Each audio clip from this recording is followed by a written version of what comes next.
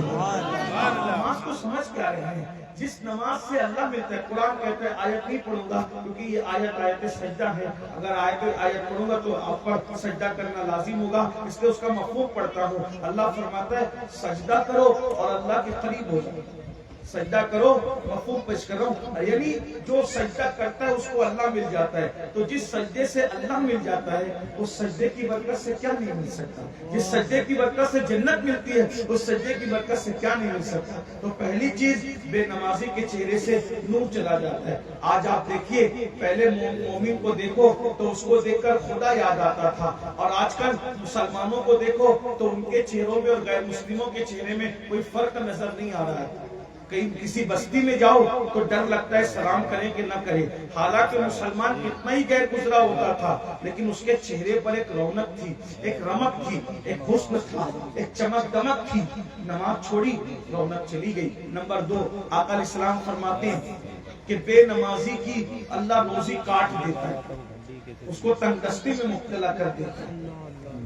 اور پھر میرے آقا صلی اللہ علیہ وسلم ارشاد فرماتے ہیں تیسری چیز, اللہ بے نمازی کی عمر بھی کم کر دیتا ہے, روزی بھی کاٹ دیتا ہے اور اس کی عمر کم کر دیتا ہے. اور جنہوں نے 15 مصیبتیں بیان کی ہے وہ 2 چیز اور ایڈ کرتے ہیں. نمبر 1 کہ اللہ بے نمازی کو مرنے سے پہلے دنیا میں ذلیل کرتا ہے, اس کے بعد اس کو موت آتی ہے. اور نمبر 5 جو ہے وہ اللہ تبارک و تعالی نیکوں کی دعا سے اس کا حصہ ختم کر دیتا ہے. یعنی نیک سے نیک بندہ اس کے لیے دعا کرے گا تو اس کو اس کی دعا سے برکت نہیں ملے گی. آپ ولیوں کو لاتے ہو, پیروں کو لاتے ہو, بزرگوں کو لاتے ہو, حضرت ہمارے لیے دعا کریں, ہمارے لیے دعا کریں. حضرت تو دعا کر رہے ہیں مگر آپ کو دعا لگ نہیں رہی ہے, کیونکہ اللہ کے رسول نے فرمایا بے نمازی کو اللہ نیکوں کی دعا سے اس کا حصہ ختم کر دیتا ہے. میرے بھائیوں, نماز پڑھیے. اب نماز کا وقت بھی ہو گیا, مغرب کے وقت سے کچھ وقت زیادہ ہو گیا. بس میں اتنا کہوں گا, نماز کی پابندی آپ مجھے بتائیں, میرے لیے نہیں, مفتی صاحب کی ملا کے لیے نہیں, اپنے اللہ کی رضا کے لیے اور اس کے رسول کو راضی کرنے کے لیے کتنے لوگ وعدہ کرتے ہیں آج سے میں نماز پڑھوں گا؟ کتنے لوگ وعدہ کرتے ہیں؟ ماشاءاللہ. دیکھتے ہیں ذرا, اگر ہاتھ نہیں بھی اٹھاؤ گے تو بھی نماز فرض ہے. ذرا ہم دیکھتے ہیں, اٹھا کے رکھیے, دیکھتے ہیں ذرا کتنے عاشقان رسول ہیں. ماشاءاللہ, سبحان اللہ, ارے واہ, ماشاءاللہ. اٹھا کے رکھیے, اٹھا. ان علماء کو گواہ بنائیے, فرشتوں کو گواہ بنائیے. ماشاءاللہ. بہنیں بھی اٹھا رہی ہے, حالانکہ ان کو نہیں کہا گیا لیکن وہ بھی اٹھا رہی ہے, بہت اچھی بات ہے. اٹھا کے رکھیے تو ذرا ہم لوگ دیکھیں کتنے لوگ پڑھیں گے. پڑھو گے انشاءاللہ نماز؟ ایک بات کہہ جاتا ہوں, اگر آج سے آپ نے نماز شروع کر دی, اللہ آپ کو دنیا کی ہر کامیابی عطا کرے گا. اگر آپ ناکام رہے تو آپ ہم سے جو چاہے بدلہ کر لیں, لیکن اگر آپ نماز پڑھیں گے خلوص کے ساتھ, انشاءاللہ آپ کے سارے کام بنیں گے. اللہ رسول کا وعدہ کبھی جھوٹا نہیں ہو سکتا, اللہ رسول کا وعدہ سچا ہے. نماز پڑھیے, نماز میں گڑ گڑائیے, اللہ آپ کو برکتیں عطا فرمائے گا. اور آپ نے بڑی محبت دی, بڑا پیار دیا, اللہ تبارک و تعالیٰ آپ کو جزائے خیر عطا فرمائے. کیونکہ ہمیں دوسرے پروگرام میں بھی جانا ہے, اس لیے ہم یہاں زیادہ دیر نہیں رک سکتے. غالباً آپ کا پروگرام چلتا رہے گا, ابھی اس کے بعد بھی چلے گا نہیں, رات کو بھی یہ پروگرام چلے گا. بہت بڑے بڑے مقرر لوگ آئیں گے, آپ سے خطاب کریں گے, آپ ان کی گفتگو بھی, ان کی تقریر بھی سنیے. اللہ تعالیٰ ہم سب کا حامی و ناصر ہو. گفتگو کے درمیان اگر کوئی غلطی ہو تو اللہ تعالیٰ معاف کرے. جی, استغفر اللہ ربی من کل ذنب و اتوب الیہ.